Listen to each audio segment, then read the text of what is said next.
Hello parts, among trabaho ron parts mag-welding sa dili pa ta magsugod og welding. Shout out kang DC Datahan Bitor watching from Carmen Bohol og kang Manuel Napolis watching from Ormoc City. Mao nay trabaho og fitter or number 1 welder sa barko parts. Mao ni ang fitter akong kauban parts or number 1 welder. Mao nay mga ranggo sa barko nga demand kay daghang mga welder dili magfitter kay init ning trabaho unya motorno po ni sila. Ang sagad nga fitter or number 1 welder ni eskwela po na sila og machinist. Taga Myanmar ning akong kauban on parts. Ang niuli pod Myanmar po to. Mao nga sa barko dili gyud mahuman ang trabaho bisan unsaon nimog trabaho. Mao nga naagyoy relibo. Ang akong trabaho diri parts assistant ra unya naisunog horaning birahan og fire extinguisher. Unya usa magsugod ni parts og trabaho naa ni working permit pirmahan sa top management.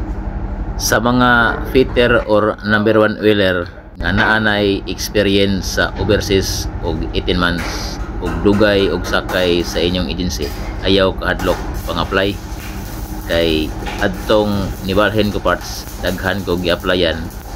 Fitter ang gipangita sa mga crewing or sa mga recruitment kay skilled worker man gini sila. Kining pultahan sila gyud ga-assemble ani kay sa una wa man unya kay og naay bagyo perti man kusugag hangin og molabay ang dapita. Mao nga gipagamaan ni kapitan og sira kay lisod kayo motabok are og way sa lipod kay padung manis makina og naay emergency unya kusog hangin na madisgrasya hinuon og malamba. Diris akong gibalhinan nga kumpanya parts or mga tag-iya og barko or principal daghanang Myanmar dire kay sa ilang lugar parts gubot dito. Mao nga daghan yung moabroad basta magagubot na kay moapiki gyud ang ekonomiya.